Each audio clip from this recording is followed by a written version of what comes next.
you for joining us. I'm Joy. And I'm Laura. And this is The Witches of Letters, a supernatural rewatch podcast. Buckle up as we dive into Season 2, Episode 19, Folsom Prison Blues. I really like this episode. Yeah, me too. I remembered a little bit of it, but not that much of it. I don't think I've repeat watched it as much as I should have, honestly.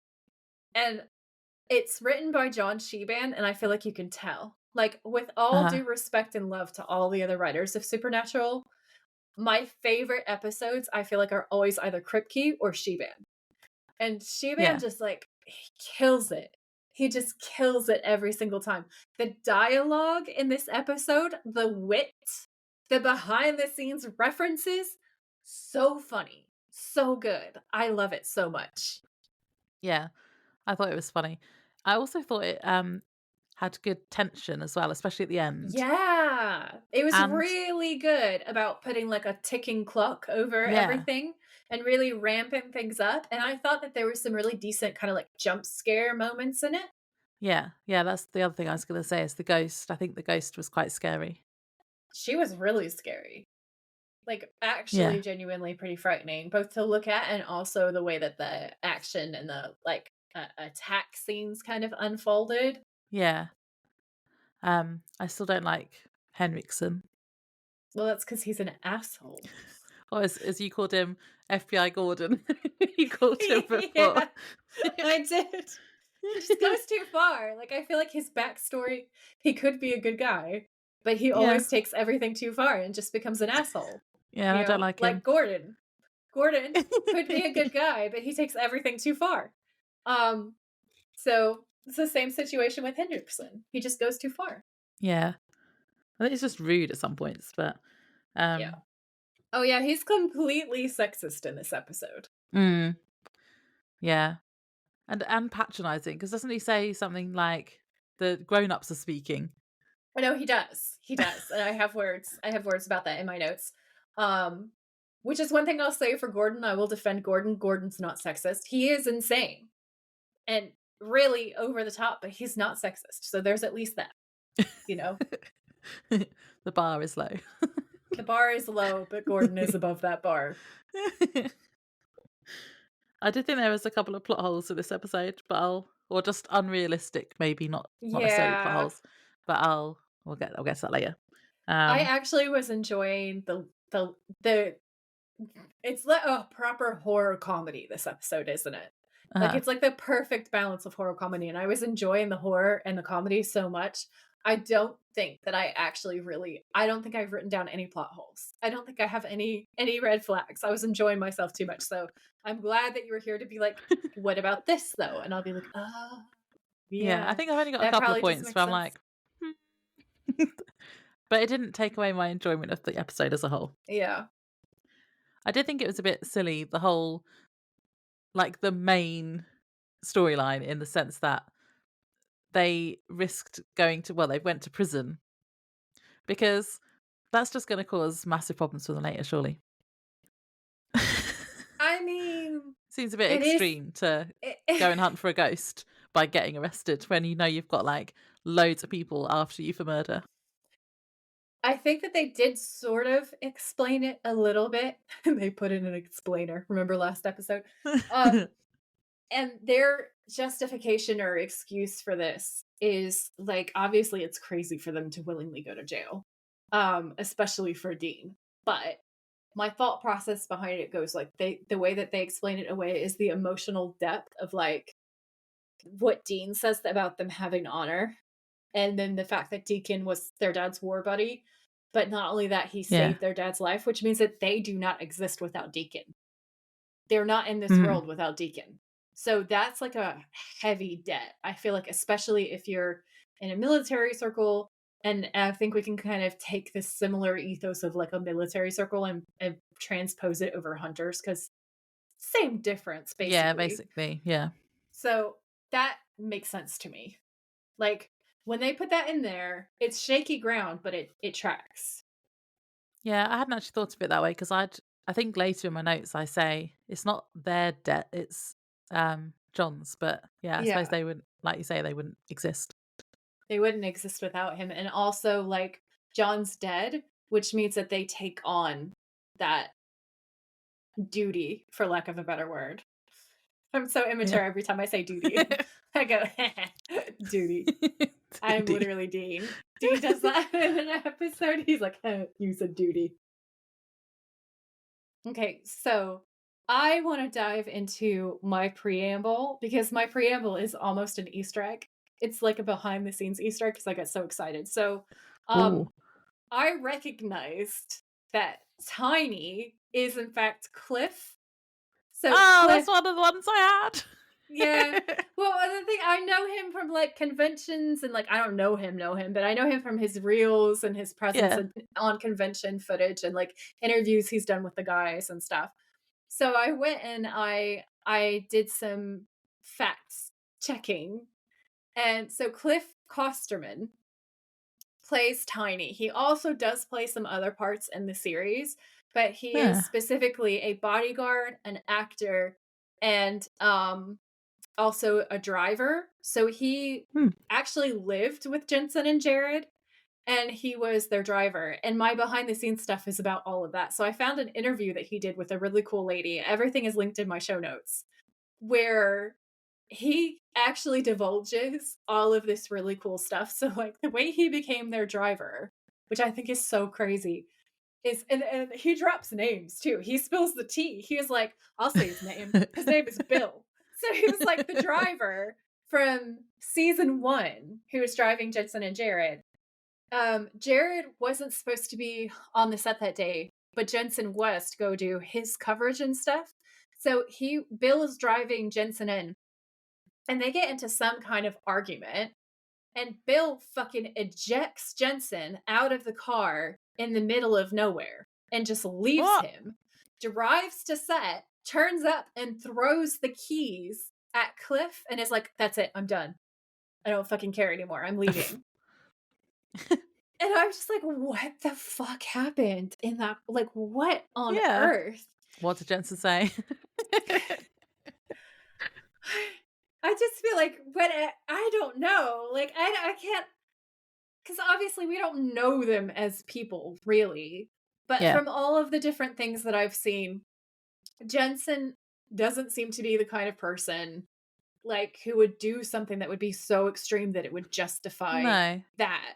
And They Cliff seem even kind. said, yeah, Cliff even said that he like Bill just lost his shit one day. He just went crazy. He just lost his shit. So I feel like this is more about Bill than it is about Jensen, bless him. So Yeah, then Cliff probably. is like, well, what the fuck do I do now? Because we've got no talent on set. What am I gonna do? So Cliff, being Cliff, um, finds a vehicle and goes to drive to where he thinks that Jensen's gonna be, which is in one of the closer coffee shops to around where Bill had his meltdown. So he drives up and it turns out that Jensen is in fact there. So Jensen's sitting there in a coffee shop, like just trying to like Uh, calm himself down and like get himself sorted out. And so Cliff goes to him and is like, do you want to come now or do you need a minute? And Jensen's like, just give me a little bit of time. So he takes a couple of minutes, he calms himself down. They get in the car together. He drives them to set and he has a conversation with production because I think that there had been some tension with Bill before. Like, I think this was like a fraying thread. Um, and Cliff basically said, listen, like, I'm around them all the time anyway because I'm their security. I can drive them. We could just kill two birds with one stone. You don't have to uh, replace the driver. I'll just do both jobs. And then this is where we get like the Three Musketeers era, where they're all together all the time and they basically are living together as well. But oh, he that's had cute. some such like cool like behind the scenes stories and I've got links to the video and I've also got some timestamps from when I think the interview really gets really good. Um but one of the things that I found out is that they got jumped in season 1 by a bunch of guys.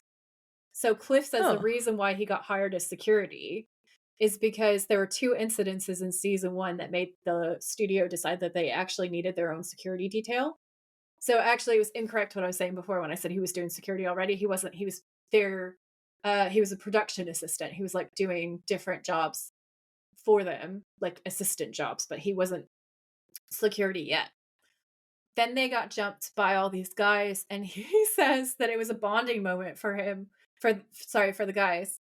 And what he actually said was they put a good ass whipping on a bunch of dudes, which I love.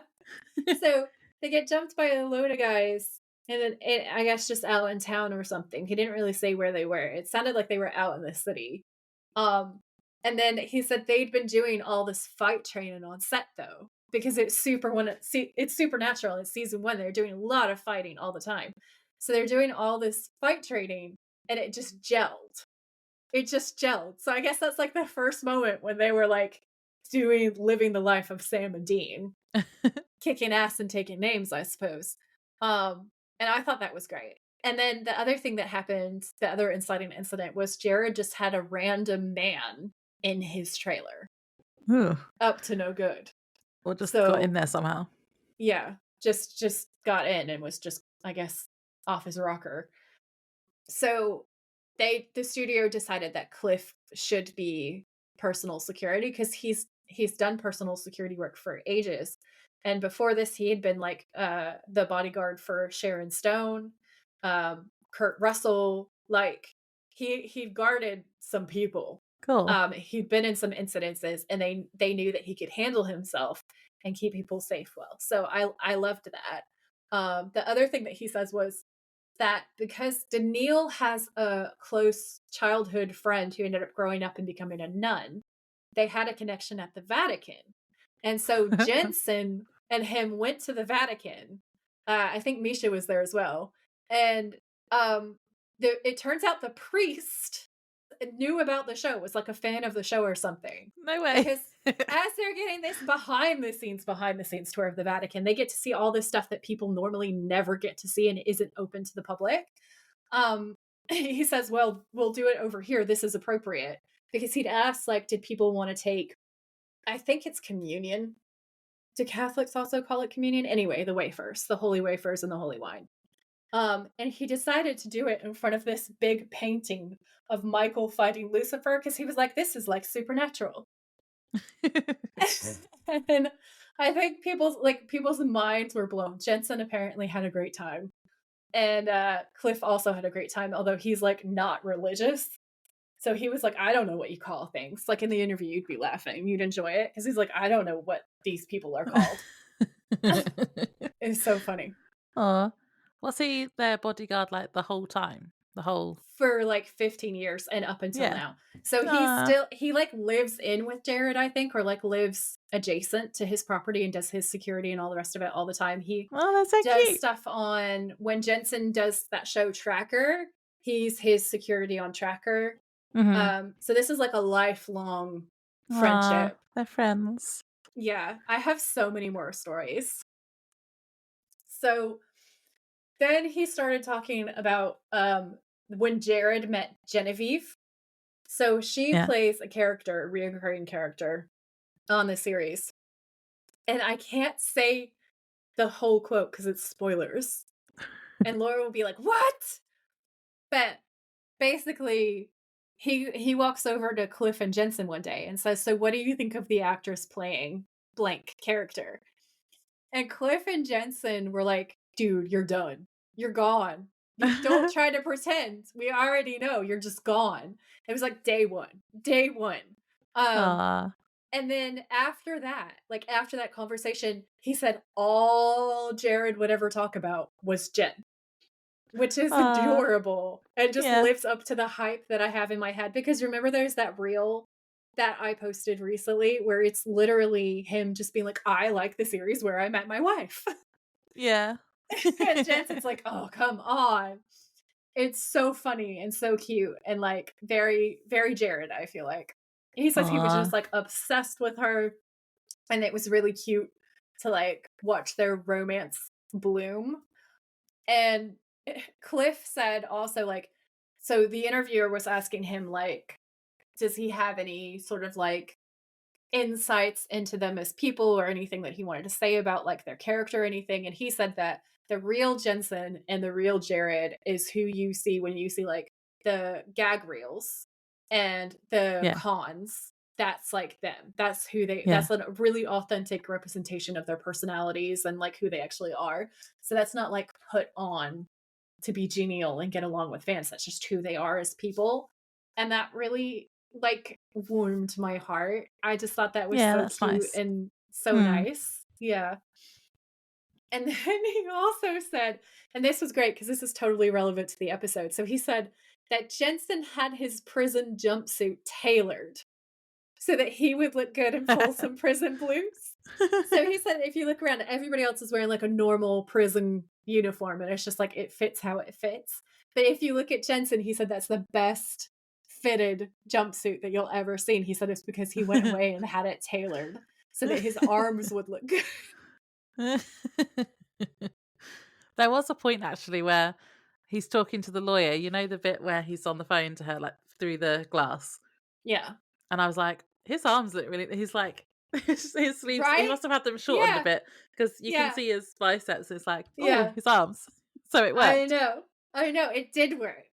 And I'm not mad about it. I think that was a stroke of genius. Yeah. Um, the next thing that he said was that because he does security for Jared and Jen, he says that their daughter said that he looked like Santa Claus, so he grew his beard more.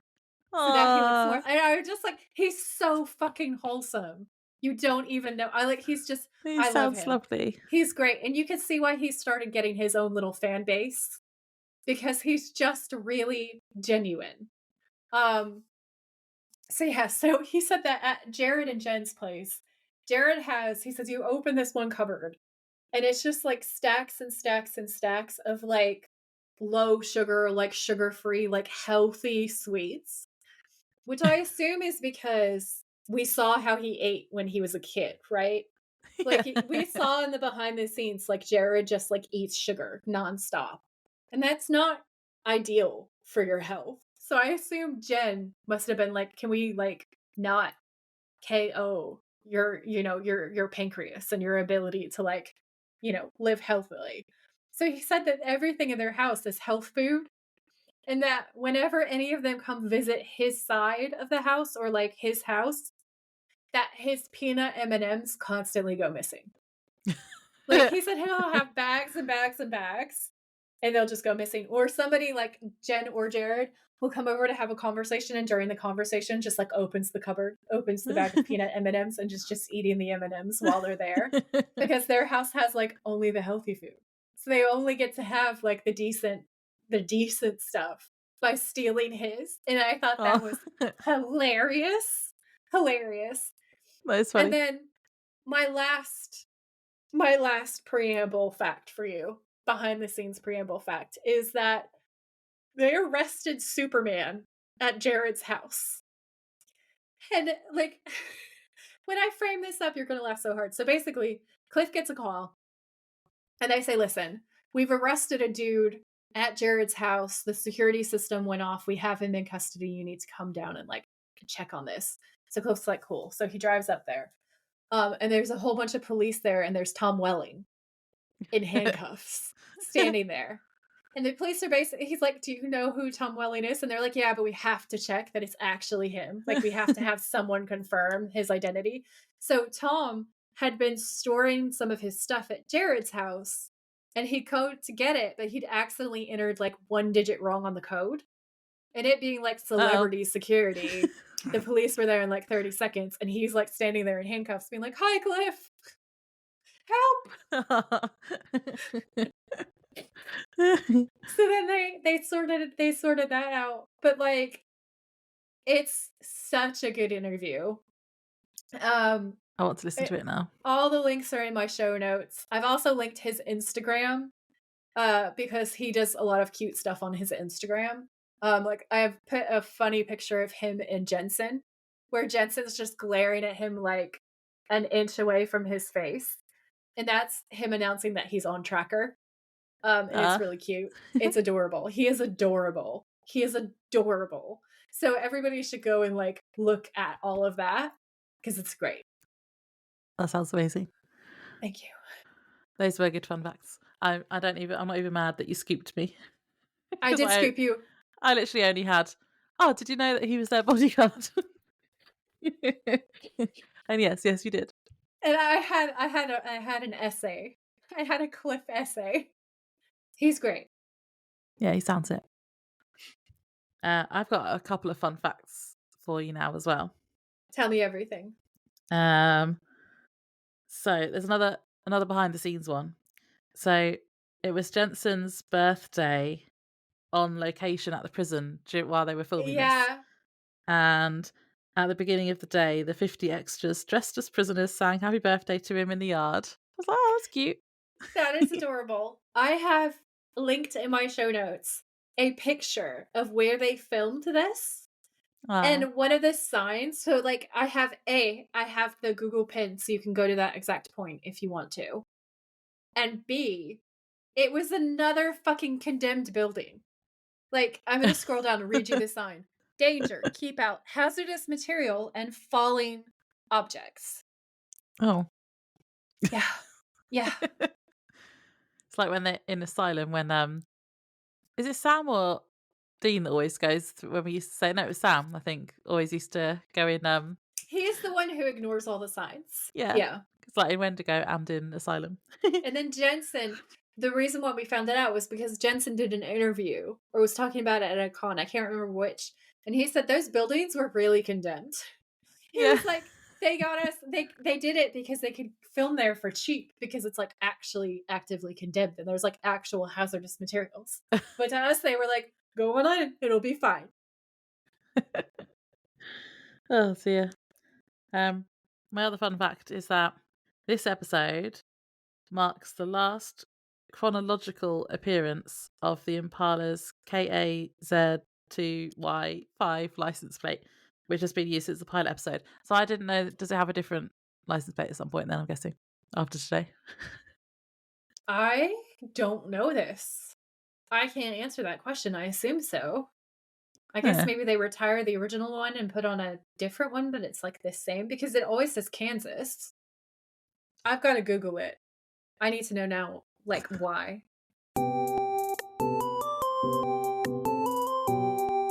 Okay.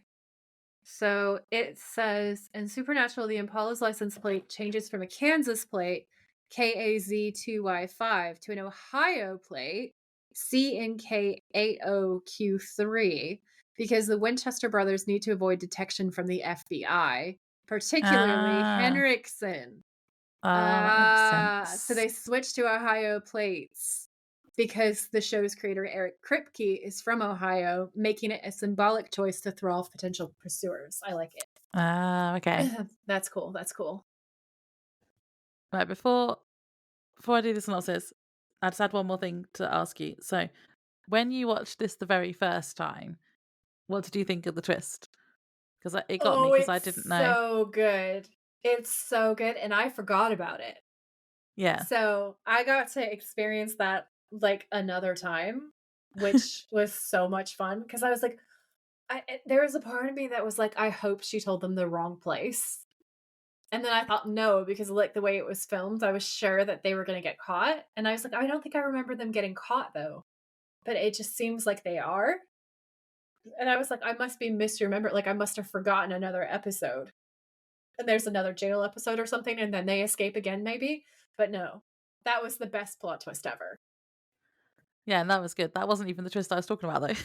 Oh, wait, but that, but no, what? that twist was good as well. There's two because the Oh, Deacon. Deacon That being the Deacon is the warden. evil guard. Well, the evil Yeah, guard. Yeah. yeah. Because I didn't get that to start with. Because he's No, like proper I beating them didn't up. either. Yeah, he really. And then Dean's even like, "Did you have to hit me so hard?" Yeah, yeah. No, I thought it was good though. Should I do the synopsis? Yes, please. So this is season 2, episode 19, Folsom Prison Blues. The original air date for this episode was April 26th, 2007. Sam and Dean get arrested on purpose so they can be sent to a haunted prison. Their family friend and warden of the prison, Deacon, has asked them to investigate after multiple inmates and prisoners have been killed by a ghost. At first, they think it's the ghost of a former inmate named Moody, who they think was killed by guards, but the killings don't stop after they find some of his remains and salt and burn them, so they continue investigating. Dean then encounters the ghost himself and realizes it was a nurse who used to work there. After recruiting their lawyer to find out more information, they find out why the nurse died and where she's buried. Deacon helps them escape. They find her remains and salt and burn them to stop any more people being killed in the prison. During this episode, FBI agent Henriksen, who has caught up with them due to their arrest, is trying to build a case to take the brothers down once and for all. We think they're going to be caught when the FBI turn up at the cemetery where Sam and Dean are digging up the nurse, but they get away again because their lawyer has sent the FBI to the wrong cemetery. Yeah, that was awesome. Yeah, that was good. I liked her little smirk at the end when she did that. Oh yeah, it was great. So yeah, the opening scene, we get all the recap about the FBI, don't we? And Yeah. clips from what's the episode where he's in it? The prison one, not the prison one. This is the prison one. Night The Shifter. bank one. Yeah, Night Shifter. Yeah. So we knew that's part of the storyline was being picked up again. So we open on Green River County Detention Center and we see the inmates in the yard. Then we see a cell block that's having some work done on it. Someone is explaining that it was closed down, but it's going to be reopened. Some of the workers prise open a door that has been welded shut, and two of them go inside. We see their breath go icy cold. What did you think of this effect, by the way? The breath effect. I thought it was fun. Yeah, that's I right. just wrote, "Oh, it's haunted. It's haunted prison themed." I was really excited. And then I wrote down ghostly shit. Prison guard. The prison guard gives no fucks because he's just eating. And I wrote, "You're so fucked, bro." And I said, "Ooh, whoa, cold breath." On this show, ghost breath, if you will, basically Ghost means this breath. guy is going to die unless you're Sam or Dean, in which case it means Dean is going to try to shoot ghosts and Sam is going to get thrown around a lot. I wrote it was a little bit demon dusty, but not quite as bad. Oh no, she's No, coming for the ghost breath. I don't think it was that bad, really, especially for the time. Yeah. So one of the workers asks the other if he feels that and looks quite scared because obviously it's gone cold. Then a wind blows through the entire cell block as if something has escaped. So then we cut to another cell block where a prisoner is reading and his lights start flickering. And we all know what that means on Supernatural. 100% death is imminent. He goes to the door and sees the clock in the hallway stop.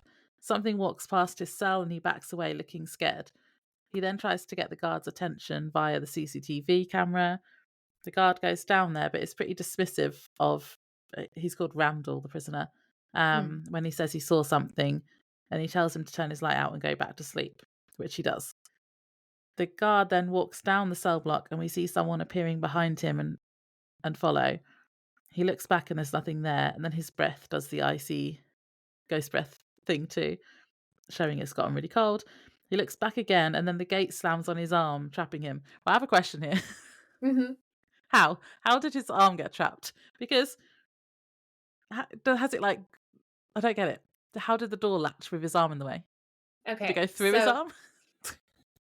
The way that I understand it is they're designed to shut really fucking fast in the event that there might be a riot or something, and they need to shut people down in their cells really fast.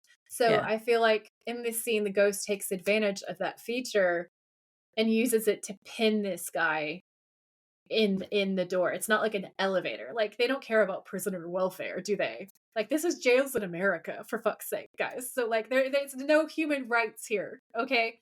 No fucks are given. So as far as I understand it, I feel like it works. And I wrote jail slidey bar door thing slams. Well, that's his arm broken. Like, as fuck. Like, that's like shattered. That's not, because that's a lot of steel barreling at him full ghost force into his shoulder directly. I was like, does he even have an arm after this?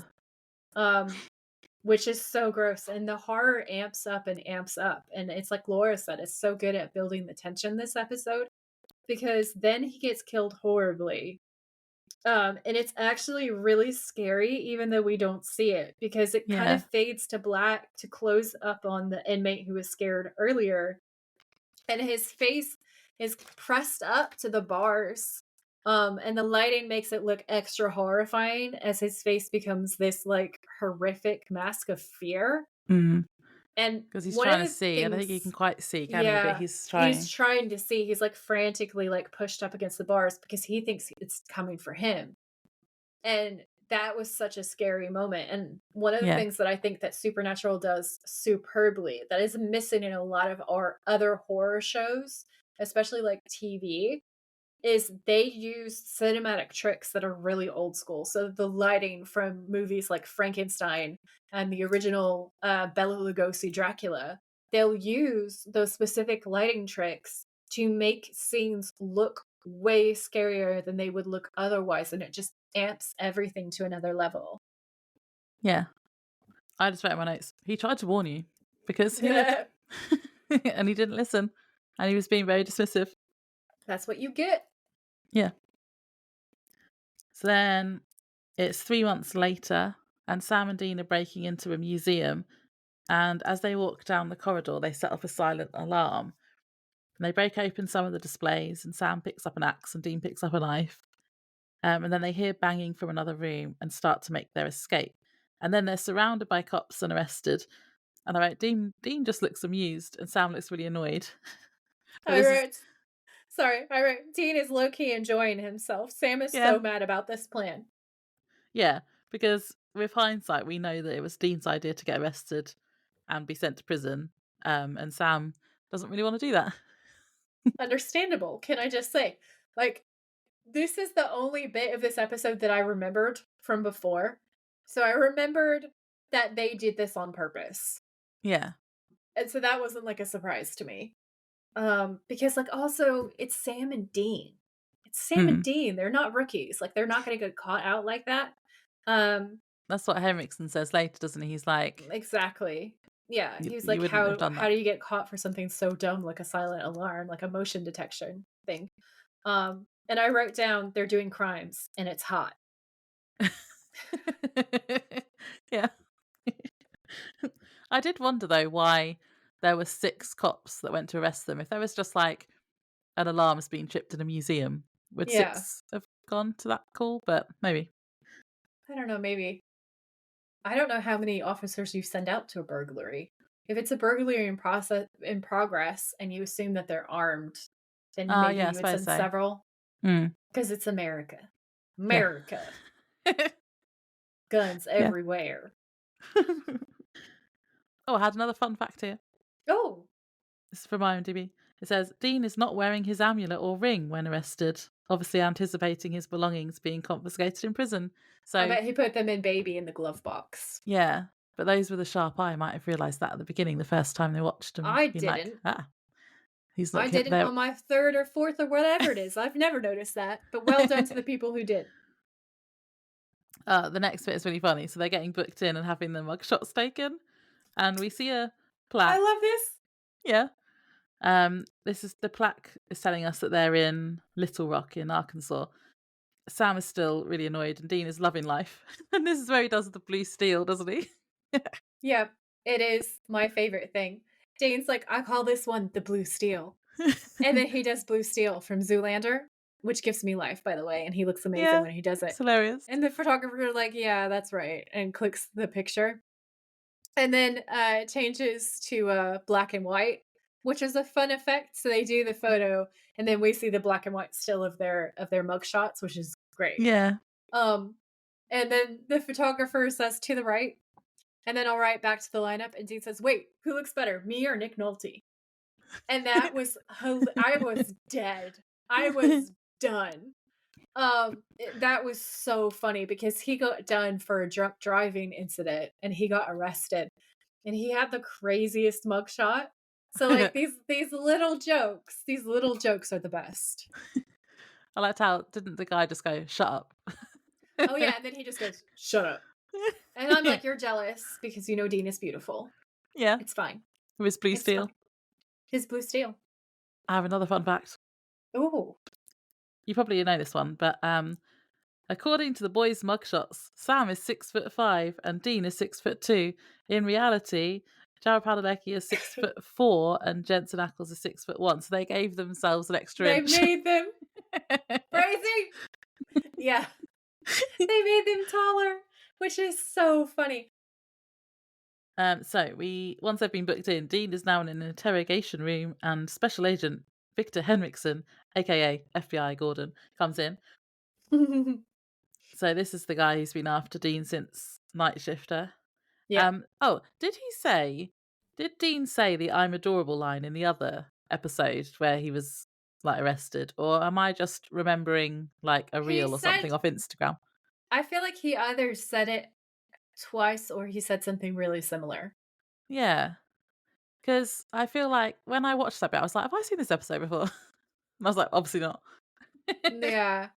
No, there's definitely a little bit of like there's definitely banter in Night Shifter. Um and And I think Usual it's similar. Suspects. He does a Yeah, lot of that in Usual he Suspects because he's does. trying Yeah. to annoy that guy. Yeah. Yeah. Where he does his I'm an Aquarius. I like long walks on the Yeah. beach. I love that speech. It's great. He's the best. His pastime is winding up cops. I actually think that's one of the reasons why he's so happy in this episode. Yeah, he loves being in Sam is prison. like miserable the whole time. Whereas Dean is just having a good time. Dean's like, I can wind up the side police and the police. You know? He's like, Side police. I can just bother them all. And the FBI. Yeah. So when they first walk into the interrogation room, Henriksen walks in and Dean says, well, it's about time. I'll have a cheeseburger, extra onions. Oh, yeah. And that made me laugh. And Henriksen then says, you think you're funny. And Dean says, I think I'm adorable. And he smiles. And I was like, that is a thirst trap and a quote. Like, that is Mhm. so good. I loved it so, so much. So then Henriksen just kind of reels off all this stuff.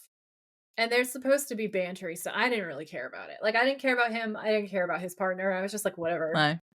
No. So they're talking about what happened before, and Henriksen is winding him up, and then they're reading through the list of charges, which is I think is entertaining. So it's mail fraud, credit card fraud, grave desecration, armed robbery, kidnapping, and 3 counts of first-degree murder. And I was like, wow, that's not good. That's no bueno. No. That's not what we want. So then Henriksen is basically saying, I feel like the more that I dig, the more that I'm going to find, to just sum up his stupid long paragraph of dialogue. And then he says that he went nuts trying to track Dean down. And Dean's like, fuck you, my guy. Like, it's just low key. That's excellent. I'm so glad I could destroy your sanity. And we just see like the slow unraveling of Henriksen as the episode progresses, and Dean keeps getting one up on him and one up on him. And that is definitely part of the comedy. Yeah. So then in walks the public defender, and her name is Mara Daniels, and she is a thirst trap. This woman is a walking thirst trap. I was thrilled. And Dean was so happy. Like, you can see Mhm. Dean's face is just like, I've died and gone to heaven. This is the best day ever. So Henriksen says, and you are. And she introduces herself and says that she's been assigned to Dean's case and asks him if he's Henriksen. And then Henriksen says, yeah, and we're not quite done here. And Mara Daniel says, yeah, you are. And if you don't mind, I would like to meet with my clients privately.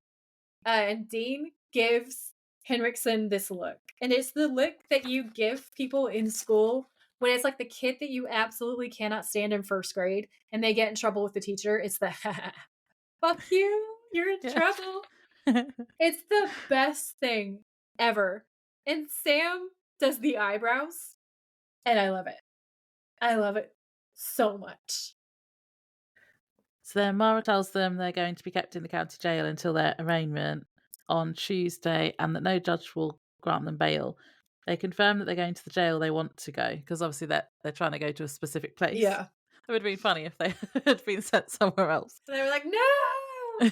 because they wouldn't have been able to escape. Everything is wasted. She informs them that 5 other states are trying to have them extradited there, and they can hold it off for about a week, maybe. And then I just felt they look a little bit more concerned now. Yeah. And then we cut to a prison bus, and new inmates to the prison, including Sam and Dean, are being led off the bus and past the yard. One of the inmates shouts, "You're mine, baby," to one of them. It's Um, Sam. to Sam. Oh yeah, because then Yeah. Dean says, "Don't worry, Sam. I promise I won't trade you for smokes." I died laughing. That was one of my favorite quotes. It was so funny. And then Sam's face is Yeah, like absolute hatred. yeah, because His he doesn't face want to is be just there. like, "You are so stupid and you have dragged me into your stupidity and now we're doing something stupid together." That's Yeah, his face. It's so that's unbelievably basically his funny. face the whole episode.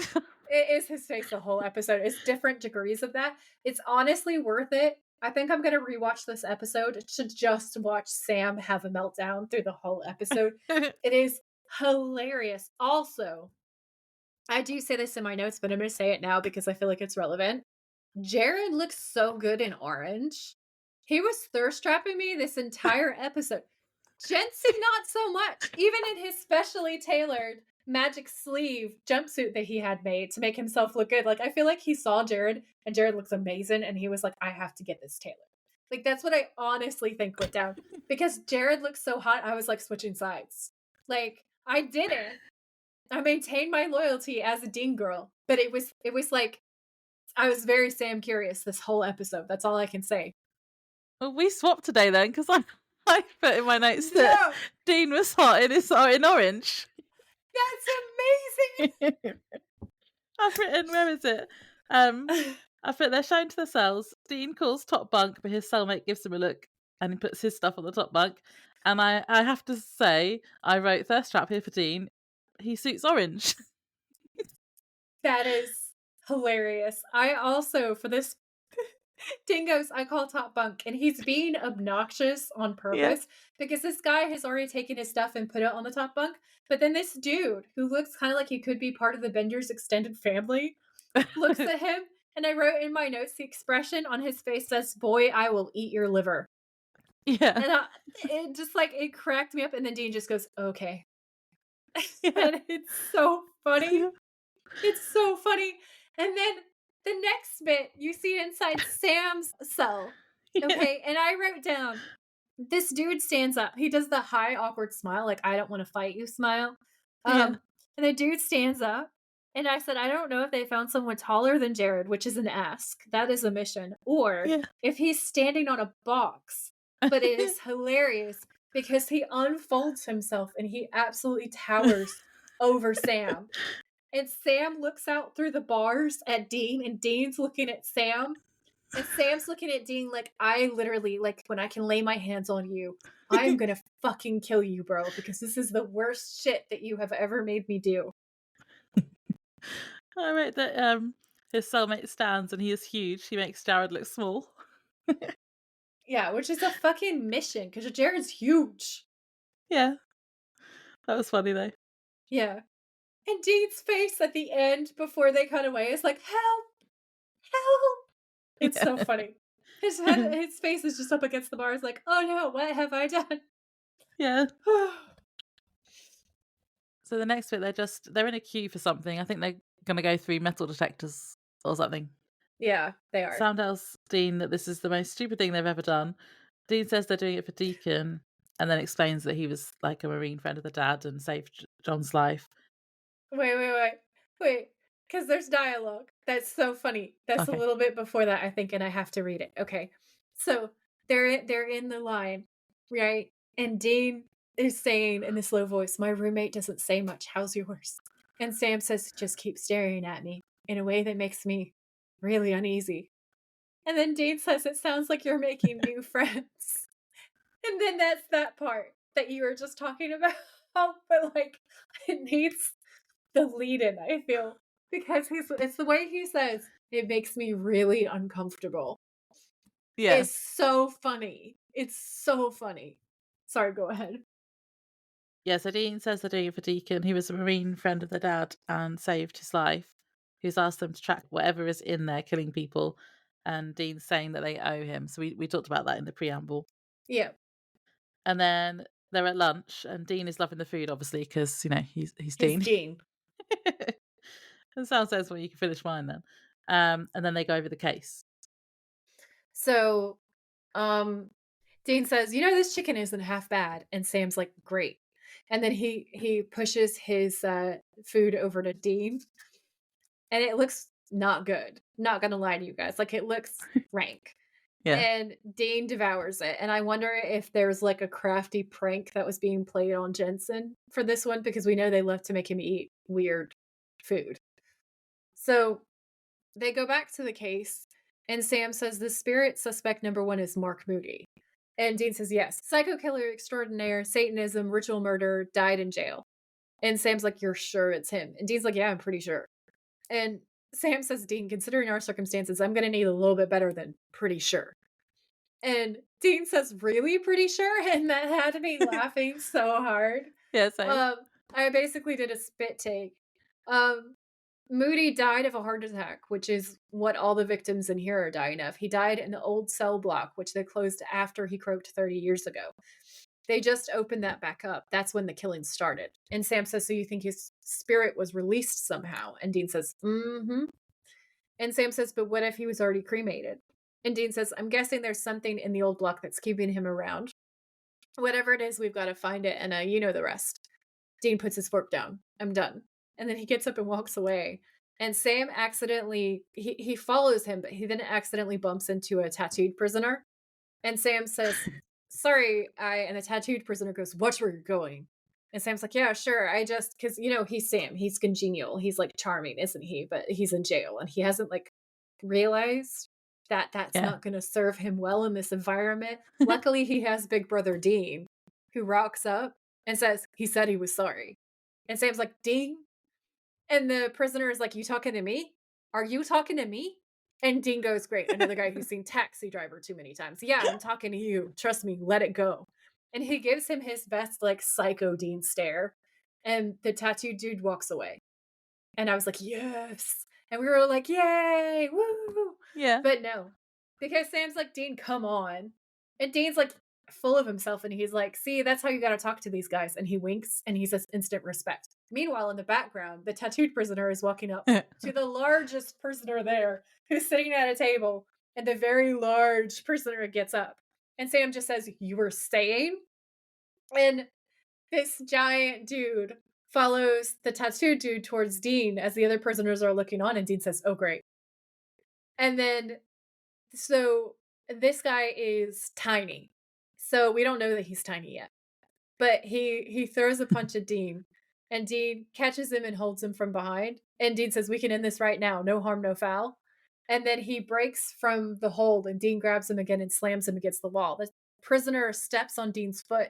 Dean steps back and kicks the tattooed prisoner in the groin and then sends him flying backwards to the ground with another kick. And then the warden rocks up and goes, that's enough. And the warden and the guard walk up, and the warden's like, on your feet, Lucas. And Lucas says, yes, sir, boss. And the warden takes out his baton and holds it under Dean's chin and says, what's your name? And Dean says, Winchester. And the warden goes, well, Winchester, not a good start. Solitary. You too, Lucas. So they send them to solitary. And I thought this was funny because one of Jensen's favorite movies in real life is Cool Hand Luke. And that's what they call, like, the villain in Cool Hand Luke is Boss, and he's, like, a prison guard. Like, I've covered a little bit before, so I'm not going to go over it all again. But I just thought that was a fun, like, in reference. I wonder if he had some influence and was like, oh my god, if we're doing a prison one, can I have, like, a little bit of a Cool Hand Luke moment? Yeah, that's cool. So then, in solitary, Dean starts talking to Lucas through the hatch, saying he wishes he had a baseball like Steve McQueen. And Lucas says, love that. Yeah, well, I wish I had a bat so I could bash your freaking head in. And then Dean says, well, so much for the bonding in solitary moment. Yeah. That was funny. Yeah. And then the lights flicker in Dean's cell and he gets the, what did we call it? The ghost breath. Yeah, the ghost breath. He looks out the hatch on his door and sees the clock stop. And this is very reminiscent of the scene from the start with Randall. It's basically exactly the same thing happening. Yeah. And Dean shouts for Lucas to listen to him and stay very still. And then Lucas looks out of his hatch and we get an eye jump scare. We do, yeah. I was like, Laura's going to love that. Yeah. And these eyes are, like, really red, like, bloodshot almost. It kinda looked a bit vampire-y, I thought. Hold that thought because that goes into my Easter egg. Ah, This is okay. the perfect part for my Easter egg to go. So, I looked up, as you would expect, the most haunted prisons because I was like, has this Yeah. ever happened? Like, has there ever been an instance where a ghost killed a prisoner? And depending on who you listen to, the answer is yes. So if you go to Alcatraz, there's a cell called 14D that is Uh-huh. supposedly one of the most haunted jail cells like in the world. And like ghost adventures have been there and ghost hunters and like everybody's been to Alcatraz. I feel like who's like a Mhm. ghost hunting show to be like, this is haunted as fuck. Um, but this story lines up so perfectly with this instance. So, the article says Cell 14D is one of the cells that prisoners were sent to as a punishment. Visitors often report feeling raw coldness enveloping the room, like more than one Ghost breath. spirit. Ghost breath everywhere is still there. In the 1940s, a man actually died in cell 14D. The guards found him strangled on the floor of his room. Rumor has it the night before his death, he kept screaming that a creature with glowing red eyes was trying to kill Yeah. him. So, this is where it gets really creepy because, like, if you believe the account, and I don't know how to, like, I know that his death is definitely documented, like, that did definitely happen. Um, Someone died in solitary confinement in a locked room by themselves from strangulation. Obviously, like the ghostly half of it is probably undocumented. But the thing that makes me like curious about it is the number of experiences that I've seen where other people have said that they've encountered the same thing. Um, and also, it's like this man was in solitary confinement by himself. Like, how I don't think you can choke yourself to death because you would choke yourself to unconsciousness and then you would just like, you'd faint. I don't think that you can kill yourself by choking yourself, like just your No. own hands. And when they went to Mm. check on him, there was clear handprints on his throat. And it was also the fact that he'd been screaming this entire time that something was going to kill him, and then it did. Yeah. Oh, it's a bit like Randall as well when he's screaming at the guard for the guards because something's down That's there. my point. Okay? He dies alone in solitary confinement, and a thing with glowing red eyes kills him after he's shouting that something's gonna happen. Like, it just lines up so well. It just Yeah. lines up so well. So, Alcatraz, haunted as fuck. Um, Cell 14D, do we add it to the road trip or do we say no thank you? Well, we can, but that's gonna be a really long road trip. It would be a really long road trip. It's gonna be really long. We're basically going all over the States now. Yeah, we're just living there for a while, I think. It's like 6 months long so far. We'll have to Um, do, like, a season 1 road trip and then a season 2 road trip. yeah, Season 1 is all in one place, like, kinda dotted around a little bit, but more contained. yeah. So I have this and a bunch more Easter eggs for you in my show notes with like all of these different prisons ranked by their hauntings. But the last thing that I'm going to read you, which is pretty short, is actually written by real corrections officers about their experiences that they believe they encountered something paranormal while working in a jail. So Oh. the article says most corrections officers will tell you they've seen it all, but what about the paranormal? We asked our audience to share the scariest, strangest, or most unexplained thing they've seen in their career, and their stories were downright spooky. Check out our roundup of the best responses, and if you think you can top these, share your story with us in the comments section. So the first one is called Visitor, and it says, in the mid 2000s, we had a male suicide in a pod that had always been exclusively male inmates since the building was built. A pod is a group of cells. This was our facility's first suicide since its construction in the mid 90s. A couple of years later, females were moved into that pod. I was passing meds one day, and a female inmate was telling me how she had been hearing noises in the middle of the night in her cell. She went on to tell me that she would wake up and see a shadow walking through her cell and then through her wall into the next door, Yeah, into the that's like cell the next ghost in door. this as well. Yep. What she didn't know was that the cell next door was the cell where the suicide had occurred. Ugh. Blech. That was written by Joe Walker. Mhm. That's a nope from me. The next one is called Hanger. And it says, I came in on overtime on a midnight shift at 3 a.m. and I wound up doing 15-minute medical cell checks.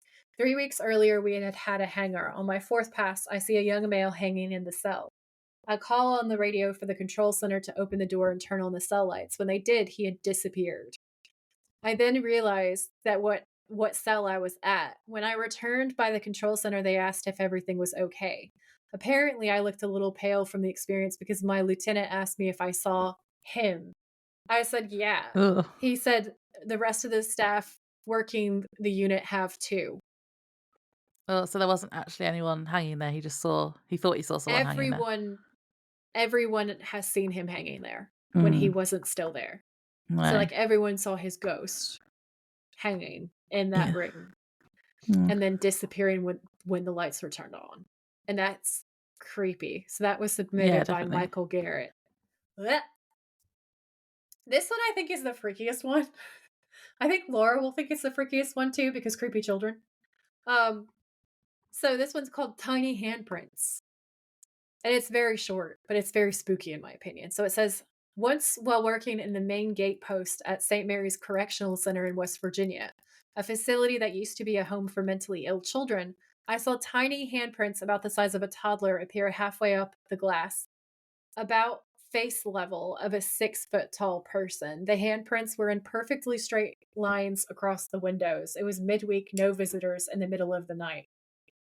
And that's Jeremiah Weiling who said that. But that's like, I Oh, can visualize that so clearly because it's just like, yeah. when kids run by and they put their hands one and then the other and then one and then the other and then one and then the other. So just like imagine that staccato appearing, just handprints, no noise, no sound, nothing else, just across Yeah, that's a creepy. glass high up where no child could possibly be. No one else is there and it's the middle of the night and you're locked in there alone. Nope. No, thank you. Mm-mm. Mm-mm. That's a no for me. That's a no thanks. And those are my Easter eggs. There we go. Thank you. Thank you. I tried real hard. There's a surprising lack of good, creepy, haunted jail stories, if I'm honest. Like, I thought there would be Yeah. way more. But I there's wonder if they not. just don't get as reported. I assume that, and maybe sometimes they get covered up or buried in amongst the other Mm. stuff. So, Yeah. yeah. Yeah, there's not really a ton, but I'm sure I found all of the best ones. There's a lot more in my show notes that's linked for anyone who's curious, so go ahead and have a look at that. Cool. Also, so the last scene that we were talking about is Lucas's death scene. Yeah. And there's the part with the red eyes, right? And Dean's like, be still. Like, just shut up and be still. And Lucas doesn't listen. And he's screaming and flailing and shit. And I wrote, Lucas doesn't listen for shit and gets horribly murdered. Because to start with, we see the eyes through the little hatch, and they're Mm-hmm. like right up at the hatch where he was looking Yeah. through. So that's like, yeah, too close. And then he kind of turns around, and then the ghost is behind him and grabs him because it's inside the cell now. But we still only really see the eyes or like the face. Yeah. And then all of the veins in Lucas's face and neck start bulging. And then it cuts to Dean's face watching, like it did with Randall watching the guard die at the Yeah. start. Just watching helplessly. Yeah, as Lucas is screaming and dying. Yeah, honestly, his murder scene is so gross and scary. Yeah, it is. The effects are really good, and I felt so uncomfortable when I was watching it. It was awful. Blech. Yeah. So then we're in a police station, and Henriksen is at his desk reading a file, and Mara Daniels walks in and asks to have a word. She says that there's weird inconsistencies with the Winchester case, and she says that she's spoken to a cop in Baltimore, so that must be Diana from It Usual is, yeah. Suspects. Who Oh, says that, I thought somebody, you're right, it has to be, because I was thinking back to the Benders. I thought she was one of the cops. where was that? I can't remember what state that was set in. No. It might have been Ohio. I can Yeah. find out. But I think it's Usual Suspects because it's saying that It's Baltimore. she Yeah. saved her life and helped her catch a killer. Yeah, so the first reference is definitely Diana. And then the other one's Sherry from the bank, isn't it? Yeah. From Night Yeah, so Shifter. yeah. So she Yeah. says she's spoken to a cop in Baltimore, which is Diana from The Usual Suspects. He says they saved her life and helped her catch a killer. And then she also says a witness from the bank robbery in Milwaukee. So that's, yeah, Sherry, who the shapeshifter tried to kill. Yeah, I thought Sherry went straight back to, "Who is that man?" She also said the boy saved her life. And Mara says she thinks there's more to this and they aren't necessarily guilty. And Henriksen just dismisses it all. And I just wrote, I still don't like him. He's so cocky and just a dick. As he says, grown ups are trying to get some work done here, so if you don't mind. And that's just really rude. Well, I just wrote down that he's a total misogynist, and I hate him. I said he's super sexist to Mara, and in parentheses, I said my wife. He says grown-ups are trying to get some work done here, and I wrote, "How very dare go bathe with a toaster, you bastard." Faith with a toaster. I think that's one of my better insults. I just killed Laura. She's had to mute herself. She was laughing so hard she had a coughing fit. The pride. The pride that I feel.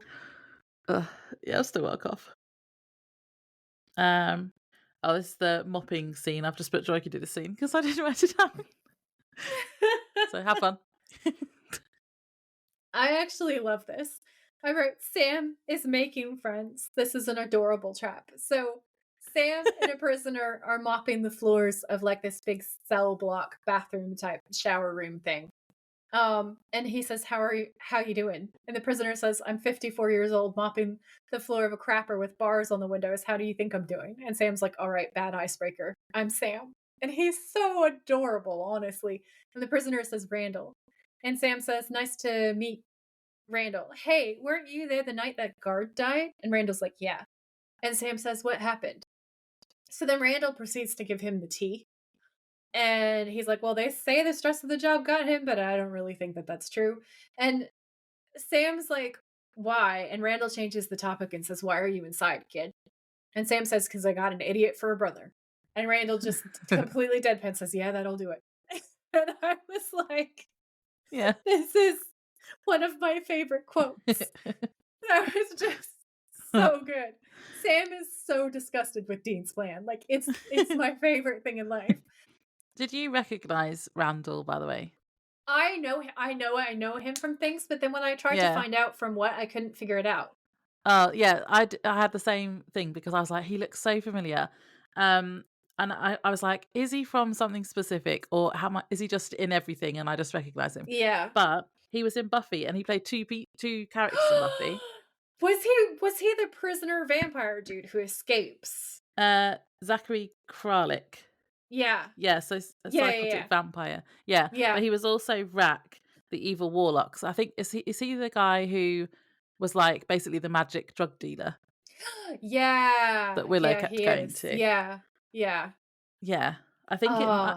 but I'm still not convinced it is that. But then also you know how I'm always like, oh, this person looks like this person. Yeah. He has a bit of a Steven Tyler vibe about him. He does. He really does. And I was like, Yeah. or does he just remind me of Steven Tyler? I can't tell.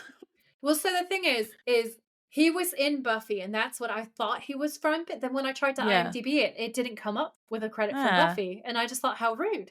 So I thought, oh, maybe that's not him.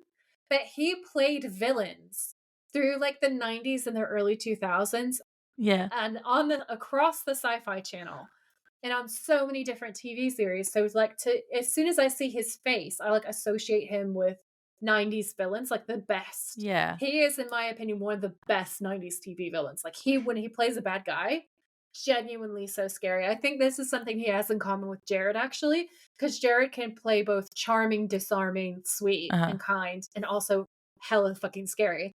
And this actor is exactly the same. Because in this episode, he's so charming and so sweet, and he wins you over so fast. But when he plays villains, like that character in Buffy, he gave me nightmares. Like that character appeared in my fucking nightmares. He was so fucking scary. Like Zachary was like, no, I didn't like it at all. He's scary as fuck. Like he's right up there with Anthony Hopkins, in my opinion. He hasn't done as big of a roles, but I Mhm. definitely think that he could. Mm. Yeah, he's definitely when I looked at his filmography, he's just been, like, in lots of different things. Yeah, So, yeah, I think he's just got, like, a recognizable face. for sure. So Sam's questioning him and he says, "Did you spend time on the old block?" And Randall's like, "Oh, yeah, I was a regular customer." And Sam said, "Didn't they have Mark Moody over there for a while?" And Randall's like, "Yeah, he was there. Yeah, I was there too the night that lunatic bought it." And Sam says, "Oh, yeah, it was a heart attack, right?" And Randall says, "Sure." His heart stopped right after the guard stopped using his head for a batting practice. The next morning, I was in his cell mopping up the blood. What a mess.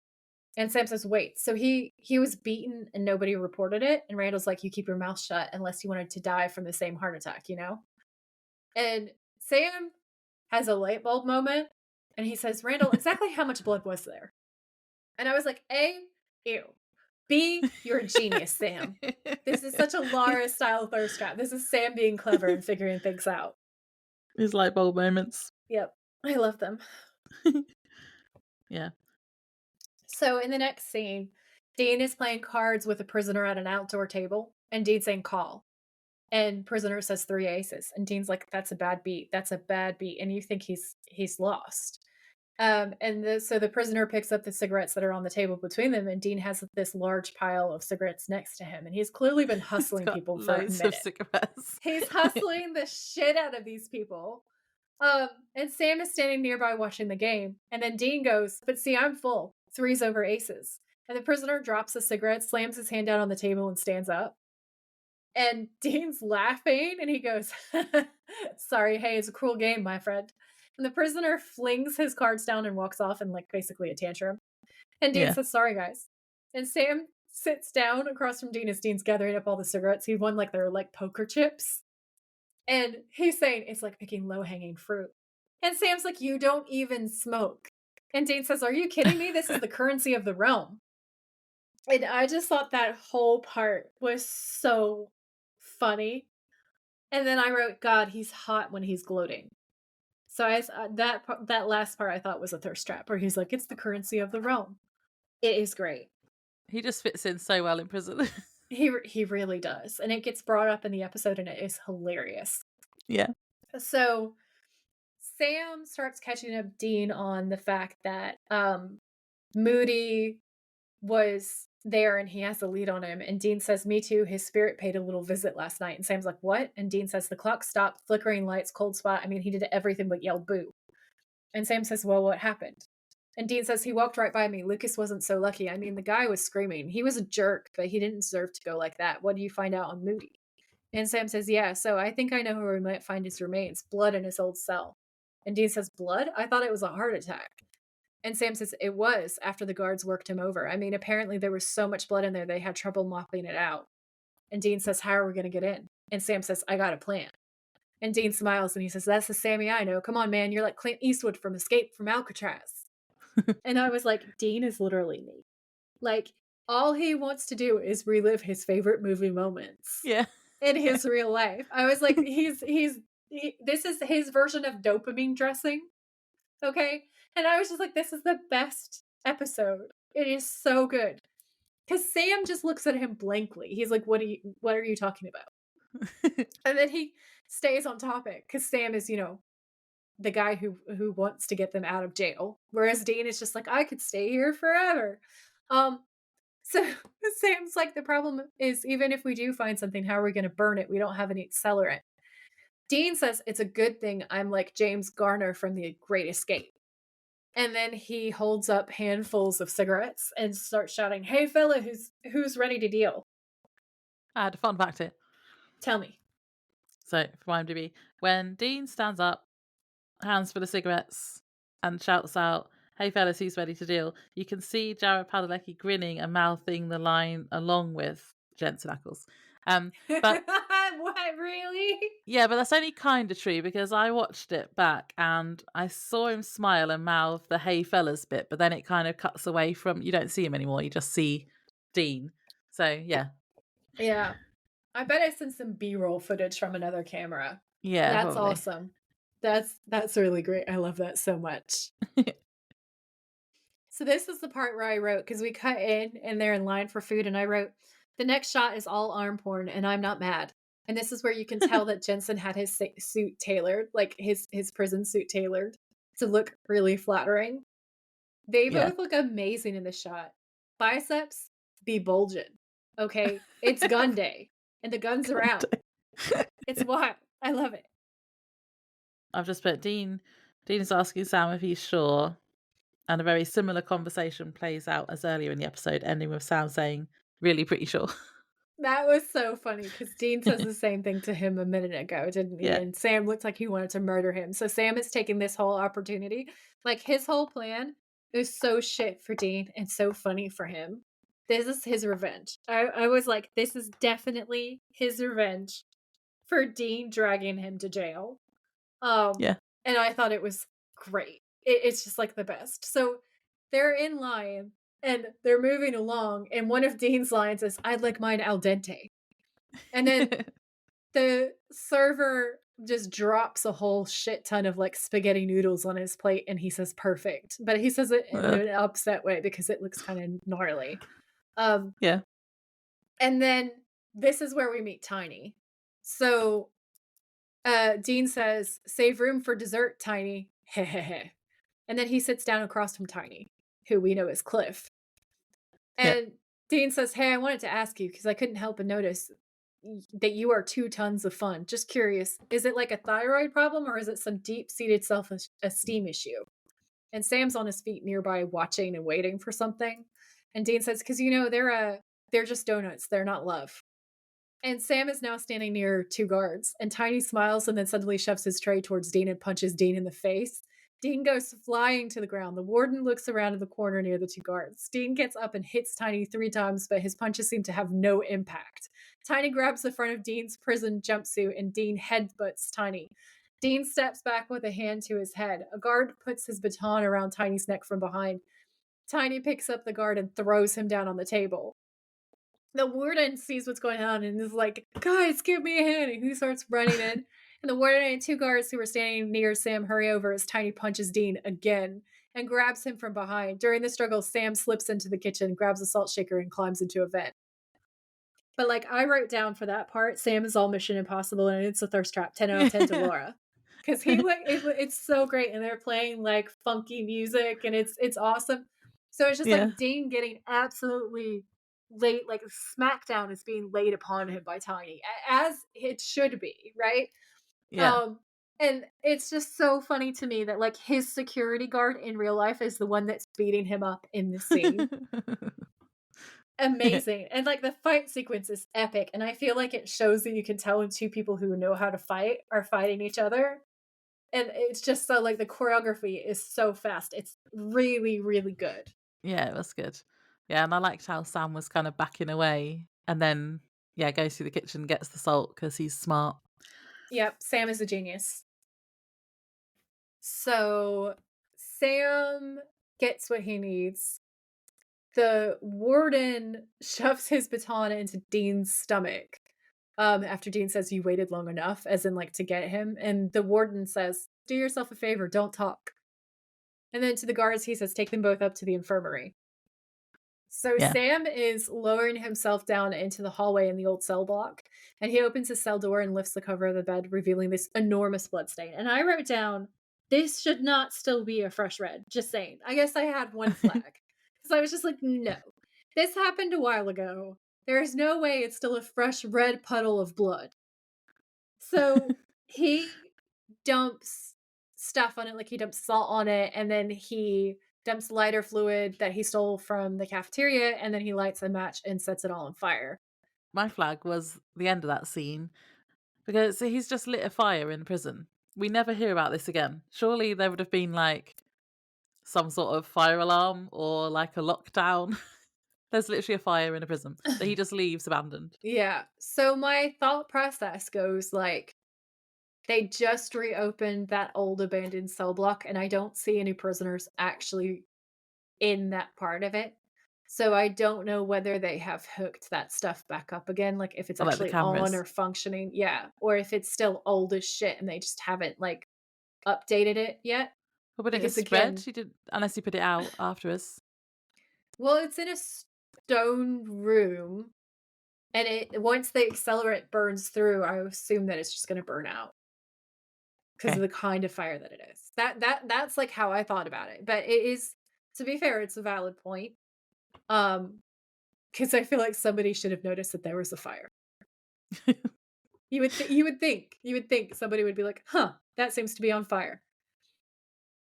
So, yeah, so we cut to the infirmary, and Dean and Tiny are in adjacent cells with wire fence walls and a curtain between them.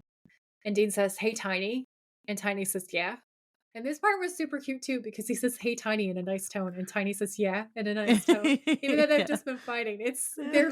He's so adorable.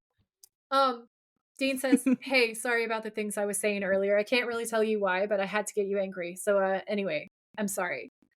And Tiny says, "It's okay. Truth is, I have low self-esteem issues. My old man treated me and my brother like crap right up until the day he died." Aw. And Dean says, "I know." And Dean says, "How did he die?" And Tiny says, "My brother shot him." And Dean just says, "Okay." Yeah.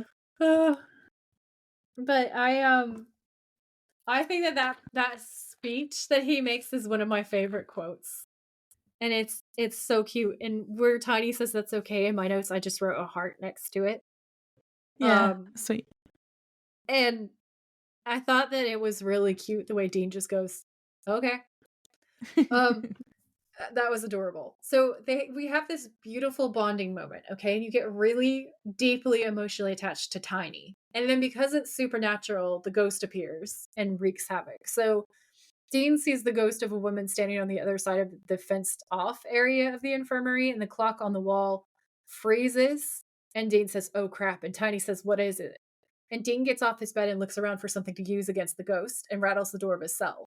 The ghost walks through the fence as she was standing behind previously, and the time That on was the clock, creepy. yeah, the time on the clock is still frozen. And I think they actually do a cold effect over the clock as well. Um, and Tiny on the other side is saying, "What's going on?" And Dean grabs a salt shaker from a tray at the end of his bed, from like a cafeteria tray. It's And the handy there's ghost, loads of salt just lying around everywhere. Laura's so mad about these flags. She's got some flags. Um, so the ghost comes closer and Dean is flung back against the wall and he falls to the floor with a groan. And Tiny's like, "What is it?" And the ghost is now standing over Dean and she puts a hand to his chest and he groans in pain. She breathes out and her breath is visible. Ghost breath. Dean flings salt at her and she disappears, and he lies back clutching his chest and groaning in pain because she was doing the whole heart attack thing to him. And you're like, "No, Mhm. not again." Because there was that time where he almost died before. Like 3 Um, times now. like 3 times, yeah. So then Tiny's going, "Oh no, no," and he's screaming, and Dean's like, "Tiny!" And again, adorable. He says Tiny a bunch of times, but he says that like he would say Sammy. Yeah. Poor And Tiny. they hurt me in my heart because they Mm. clearly killed him. And Dean's next like conversational thing that he says is, "Poor Tiny man. Poor giant Tiny."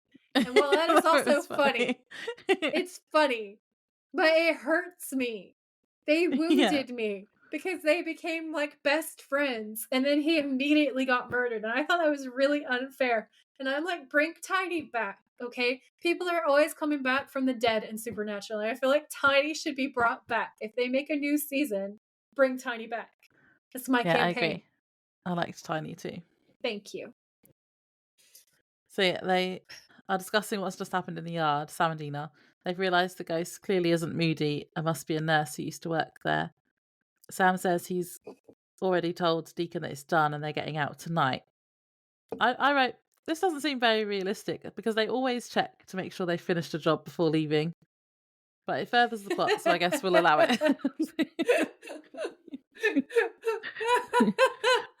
Oh, Rage, Laura. Go off. Well, they always do. It's like when in the werewolf episode when they thought they'd saved Madison and then but they Yeah. have to wait until the next time just to check she hasn't changed.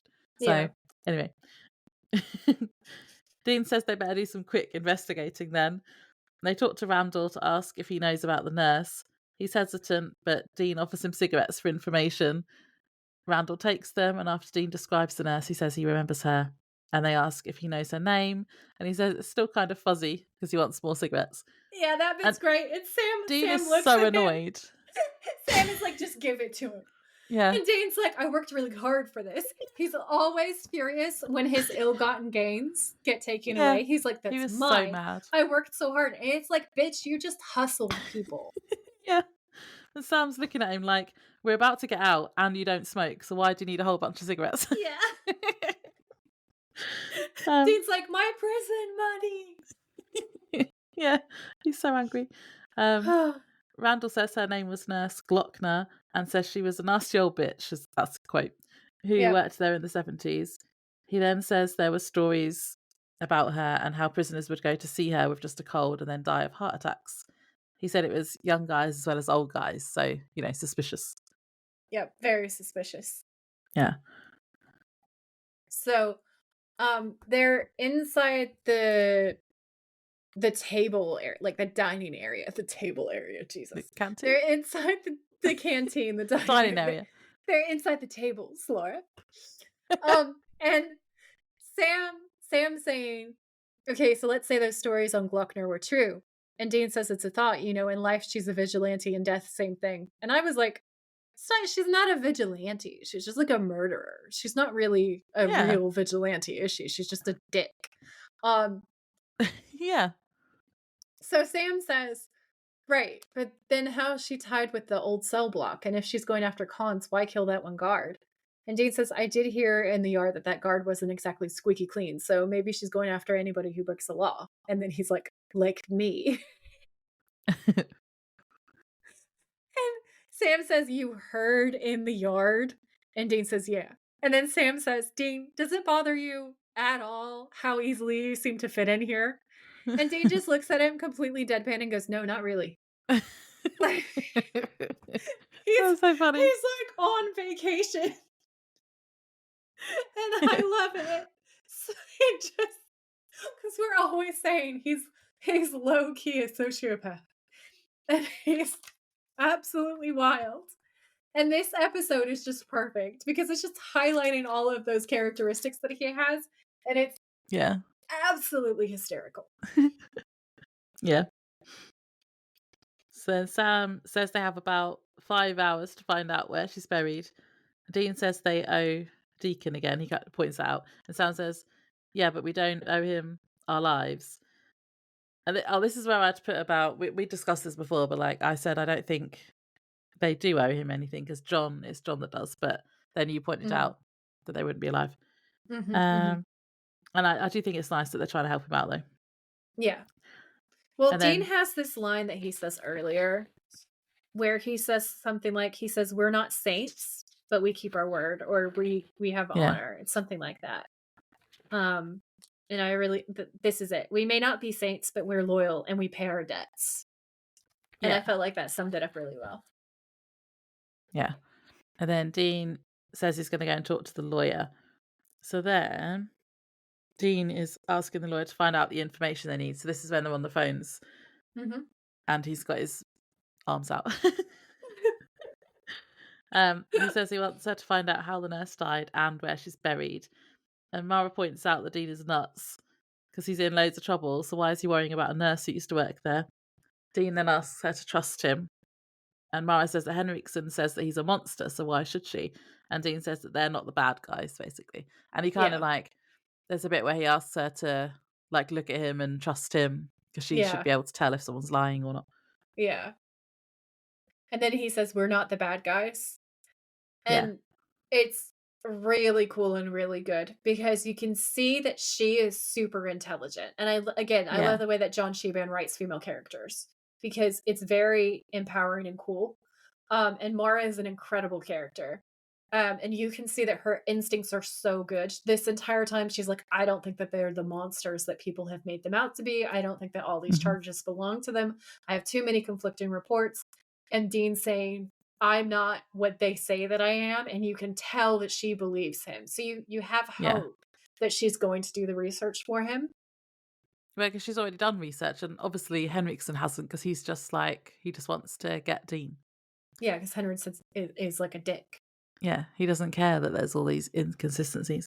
No, he doesn't give a fuck. He just wants to close the case and get the glory, doesn't he? It's like a Yeah. proper glory hound. Yeah. So then in the yard, Dean tells Sam that Mara didn't really go for it and he wants to give it another day. But Sam is adamant that they're leaving tonight.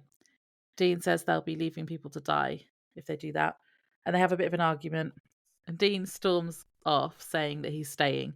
Sam follows, but then they shove each other, causing the guards to come over. And then the warden and another guard take them both inside.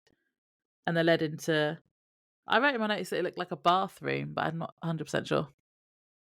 Yeah, it looks like a bathroom. It's like some kind of side room, and I thought it was a bathroom as well. So let's assume that it is. Yeah, I'm sure they were like sinks or something. But Yeah. yeah, so the warden asks the guard to leave. What did you think was happening here when you watched it the very first time? Because I thought he was going to beat them up. Yeah, I thought he was going to take them off to solitary and beat the shit out of them away from where people would see him doing it. Yeah, that's what I thought was going to happen. But this is where we get the reveal that it's Deacon. So the warden's been is Deacon the whole time. Mhm. Um, yeah, and I just put this is done really well because I had no idea.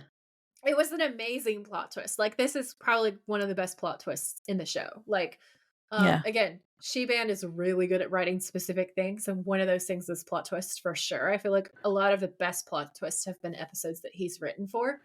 Um, yeah, I did not see the 2 plot twists that are in this, I did not see coming at all. I was no, shocked both times. I really enjoyed it. yeah, it was good. Like in this bit, they like the warden is looking really angry and they're looking really worried, and then he just kind of Yeah. cracks and just smiles at them. Yeah, and then you're like, "What the fuck is going on?" And then you realize and then you're like, "Oh my god." And it's such a good it's so satisfying because A, you don't see it coming at all. It's unpredictable as fuck. Because like, I'm usually so good at sniffing these things out and predicting what's gonna happen. But Hmm. I had no idea this was coming. And it was a really believable plot twist. And then you feel like you're watching a bit of like Ocean's 11 or something because you play Yeah. back in your head all of what you've seen so far. And it's just fun. It just adds an extra layer of brilliance. Like, I love it so much. So Dean turns to him and says, "Deacon, you're beating the holy hell out of me, man." And Deacon turns to Dean so he can take off his handcuffs. And he says, "Sorry, Dean, I thought I was going easy on you." And Dean laughs and he says, "Just trying to make it look real." And Dean says, "Yeah, well, mission accomplished." And then he takes off Sam's handcuffs and he says, "Thank you." And Deacon says, "So is it over?" And Sam says, "No, it turns out it wasn't Moody." And Deacon's like, "What?" And Sam says, "Yeah." And Deacon's like, "Then who?" And Sam says, "We think it's some nurse who used to work here, but we're still shy on all the intel we need." And Dean says, "Which is why we should stick around until we find out." And Deacon says, "Oh, hey guys." And he takes an envelope out of his jacket pocket. And Sam says, "You want to have this fight for real, Dean? We gotta go." And Dean says, "I'm just saying." And Sam's like, "We gotta go now." Sam is not impressed with Dean. He has hated this plan this entire time. He has been wildly uncomfortable. He does not want to find out what is going to happen if they stay longer. He doesn't want them to be trapped. So he's like, "I will beat the shit out of you." Like, this is one of the few times where you see Sam really lose his temper with Dean. Usually it's the other way Yeah. around. And Deacon says, "Guys." And Sam says, "We're leaving, Dean. Otherwise, we'll be living in shackles for Milwaukee with Henriksen as company." And Dean's like, "Oh, come on." And Deacon's like, "Guys." And then they're like, "What?" And Deacon says, In "Your unison. lawyer." Yeah, and it's so good. It's us and Brad Creaser being like, "They did it in unison." I love it when they do that. So he says the lawyer left something for them and he gives them an envelope and Dean takes it. And before he opens it, he says, "Heh heh." Like, he's all smirky. He says, "What did you look at that? Man, I am freaking velvety smooth." And I love that line. Um, and Sam says, "You want to maybe open it up after, you're done patting yourself on the back?" And Deacon is highly amused by Sam's irritation. He thinks this is hilarious. And Dean's like, "Yeah, yeah, yeah, yeah." So he opens it and he reads it and he goes, "Wow." And Sam says, "What, you want to share with the class, Dean?" And Dean says, "Glockner died in the old cell block after Moody bit it. Seemed they had a little inmate uprising. She got caught in the middle. They dragged her to a solitary cell and gave her severe cerebral edema." And Sam says, "Someone bashed her head in." And Dean's like, "Yeah." And Sam says, "Does it say where she's buried?" And Dean says, "Yep." And Deacon says, "All right, then let's get you the hell out of here." Um, and Dean promises that they're going to get rid of it. And Deacon removes his vent in the wall and they get out. And he basically says, "Thank you." And then they hug, Yeah. and then they leave. And when they come out, they see the Impala, and Dean says, "Oh man, are you a sight for sore eyes?" And he runs his hand over the Impala. I Yeah. was like, "That's adorable." And then Dean says, "I almost wish I could see Henriksen's face." And I thought that was great too because he's thriving right now because he knows Henriksen is gonna basically have an aneurysm over this, and it is just the best. Yeah. Um, I did like how, before they left though, he has to, like, punch Deacon, and he yeah, really enjoys doing that. yeah, he does. He takes a lot of pleasure in it because this whole time Deacon's been beating him with a baton. So when he Yeah. punches him, he really punches him, and that's funny. Also, this escape is my final, I think, flag. Oh Lord. I just don't get it because they go through this vent and then they just go up some stairs, some a ladder and some steps, and then baby's just there, and then they drive off. So it's like, are there no fences around this prison? They're just outside. I don't understand, unless they've gone further and they're not actually in the prison anymore. Yeah, so that he's let them out through the building. So like the thing that they go through takes them through the building into the outside. And I assume that it's an emergency escape tunnel known to the warden in case there is a prison riot and he has to get out. Is there not like then an extra like a fence around the perimeter of the prison? I can't help you, Laura. I don't know. And also, why was baby just there? Like, what? How they got arrested, but they Well, didn't have I the car. assume I assume that the warden had that like driven there. Okay, He's in charge of everything. He's like the king of this small land. Like he's all powerful. okay, it's just very convenient. I mean, I'll give you that. Long suffering sigh. Okay, I think that so was my last flag. okay. So we go back to the inside of the detention center, and my only note for this whole scene was Hendrickson is nuts.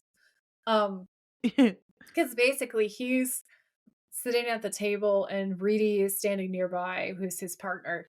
And Deacon saying, "I told you one of them came up behind me." And Henriksen's like, "You let them get the drop on you." And Deacon says, "Yeah, I screwed up all right. What do you want me to say?"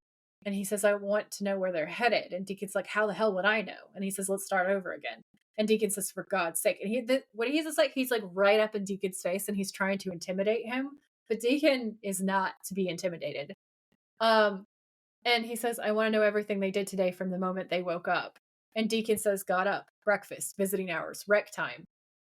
And he says, "Was there any visitors?" And Deacon says, "Just the lawyer." And then he exchanges a look with Reedy.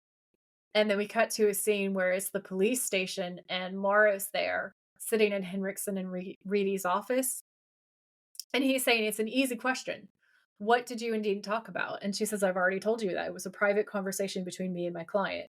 And Henriksen says, "Right." And just 3 hours later, he happens to bust out. Now tell me what he said. And then we cut to the cemetery. And Sam and Dean are taking shovels and bags out of the trunk of the Impala, and they're wearing their normal clothes. And they set off across the cemetery, which, can I just say, looks creepy as fuck. Mm. Yeah, it's This good. was an awesome, spooky graveyard. And I wrote down in my notes that Mara ends up protecting them for as long as possible. And I wrote a little heart next to it. Um, so basically there's some cut scenes here, like where it goes back and forth. So Sam's saying that they have to get a move on because if Henriksen gets to the lawyer, and Dean says, "I thought she couldn't say anything, that whole lawyer client privilege thing." And Sam says the privilege doesn't apply, Dean. And Dean says, "So she'll talk." And Sam says she has to. And Dean's like, "Oh, that's freaking super." And that part was funny. So then we cut back to the police station, and Henriksen is saying, "Let me make this simple. You don't come clean, I will put you on the hook for aiding and abetting." And Moira's saying, "Oh, that is ridiculous." Like she stands her ground the entire time. She's Yeah, awesome. she does. And Henriksen is like, "You don't think I can do that? You think this is some kind of game, lady? I am the last person on planet Earth you want to screw with. Now tell me what he said." And I love Moira for this. I love Moira so much because she gives Henriksen the biggest fuck you middle finger ever. Yeah. So she says, "Ugh, he wanted me to do some research on a prison nurse that died in 1976. And he goes, what? Why? And Mara says, I don't know. And Henriksen says, what else? They wanted to know where she was buried. And he says, did you find out where? And she's like, yeah. Did you tell them? And she's like, yeah.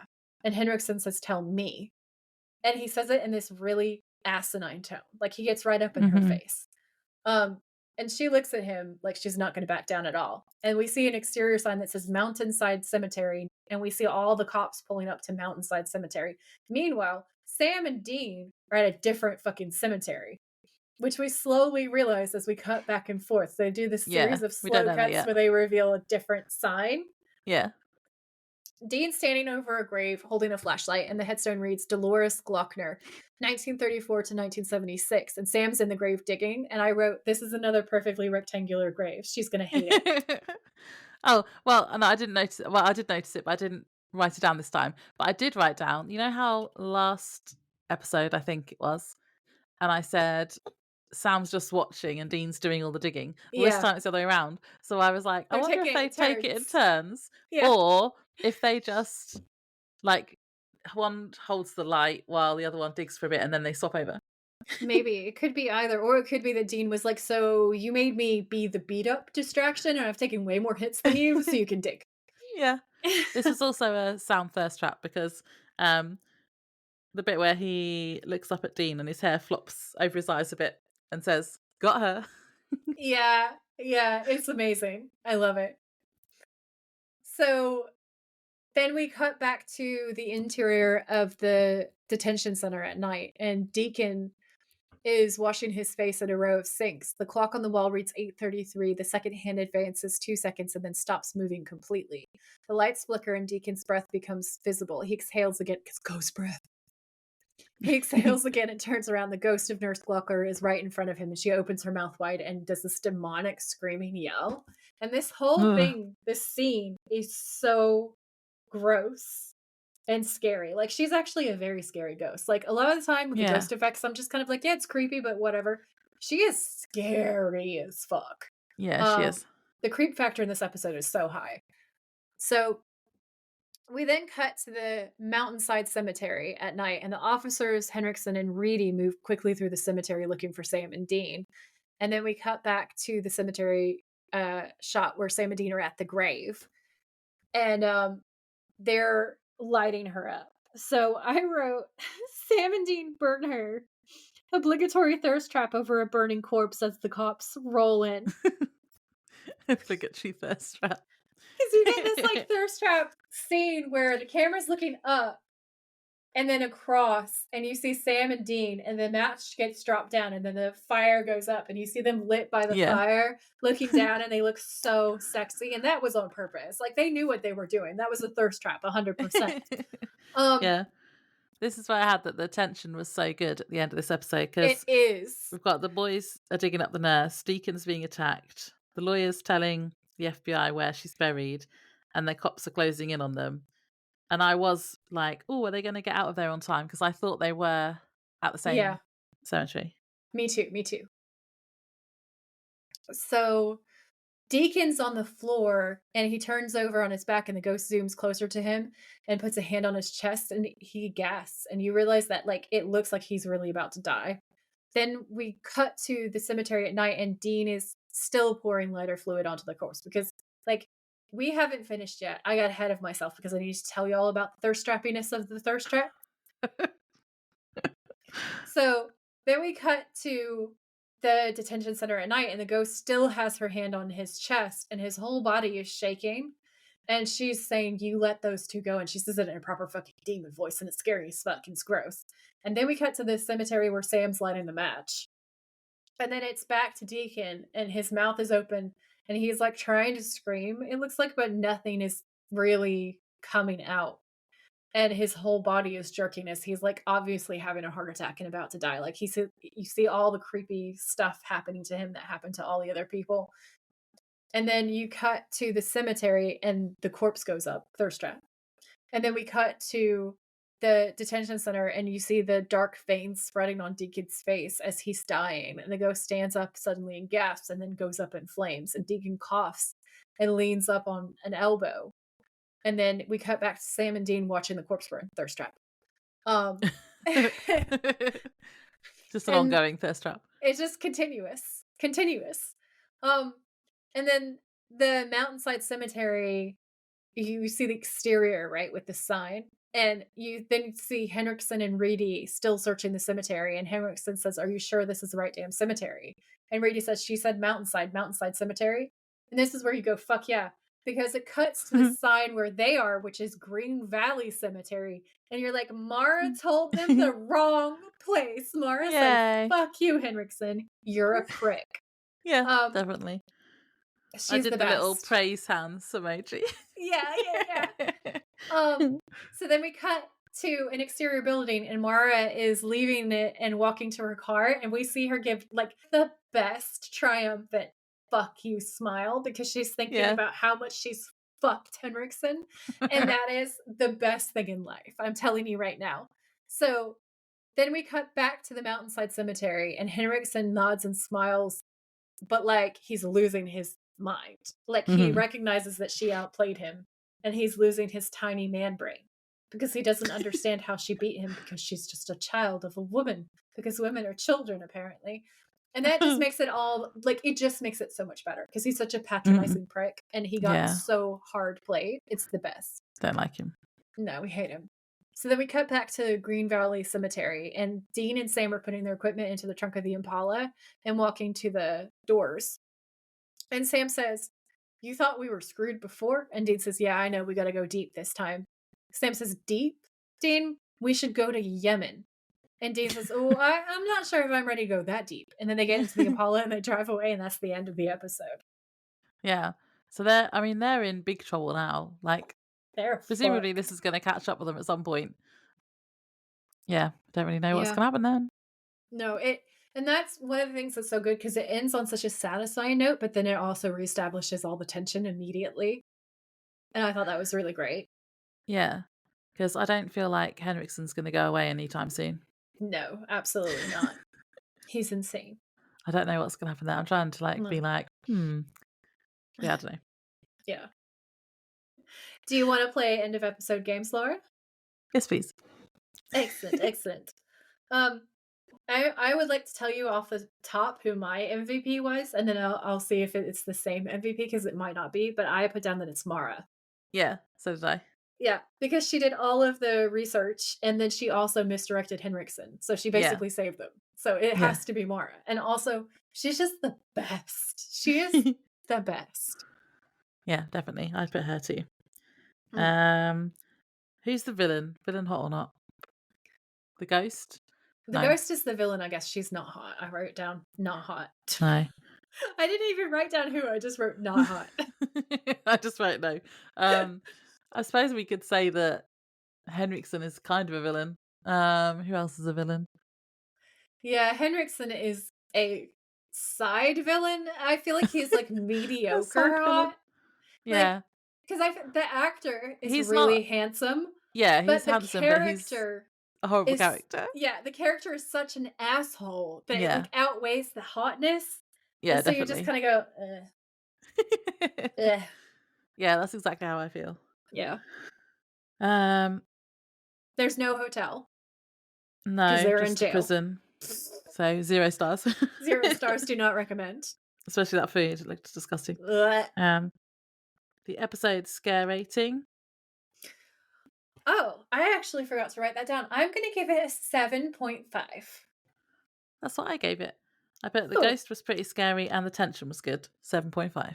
Yeah, because we have ghosts, scary. We have jump scares. We have plot twists that you don't see coming. You have tension Hmm. being built and like those specific scenes where it's like really genuinely horrible and scary. So like the eye horror, and then the thing where at the beginning his face is all pressed up to the bars and it looks like his face is all contorted. Yeah. It's creepy. It's and Hmm. she like the ghost, the FX on the ghost, terrifying. So yeah, I loved it. I think she's kind of on a par with the ghost in Usual Suspects. Yeah. Yeah. Yeah, and she was a really creepy ghost. Like Yeah. that was It's like the terrifying neck wound FX. and this. Yeah. Oh, Yeah. yeah, yeah, no. So it's a solidly creepy episode. I really like it from like a horror perspective for sure. Yeah. What was your favourite quote? Um, poor Tiny, man. Poor giant Tiny. Oh yeah, that's good. Poor giant Tiny. um, my backup is the taxi driver quote, but then That was funny. I'm gonna go for so much for the bonding and solitary moment. That's great. I actually really struggled because there were so many good quotes. Like, I've written Yeah, down almost every single Dean quote from this whole episode. it It's was funny. so good. What was your best thirst trap? The both of them standing in the cafeteria where it's just arm porn. Like, it's the opening sequence when they're back in the cafeteria and they're standing side by side, and Dean's about to be like, "I'll take mine al dente." They both look incredibly hot. It's a dual thirst trap. Yeah. Mine is Sam digging the grave at the end with his hair in his face. But if I had to have a Dean one, it would be him on the phone thing with Mara and his Oh, arms all out. that was sexy. That was sexy. So, like, if I was gonna have a Sam specific one, it would be the Mission Impossible moment where you Oh see yeah. him, like, sneaking around. That's really hot. So that's my Sam thirst trap. And the Dean specific one, I have to agree with you, like, when he's on the phone and it's Yeah. biceps for days, that was hot. So, like, those are definitely solid thirst traps. Yeah. Cool. And then we did all the others, so I think that was the last one. Yeah. Yeah, it was a fun episode. It was a really fun episode. I really like it. I look forward to the next one. All I know is that there's a gin in it, and then we've got the two-parter finale, season finale.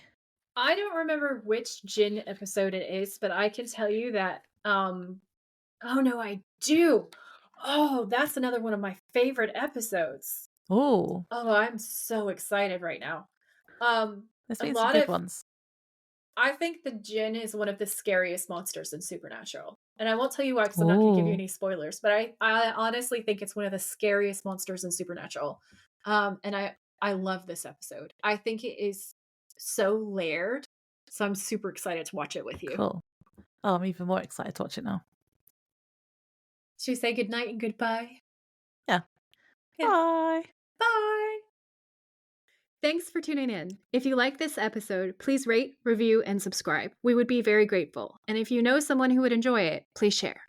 You can find us on Instagram at the Witches of Letters podcast, or you can email us at thewitchesofletters@gmail.com. Until next time, stay safe out there, have each other's backs, and always keep fighting.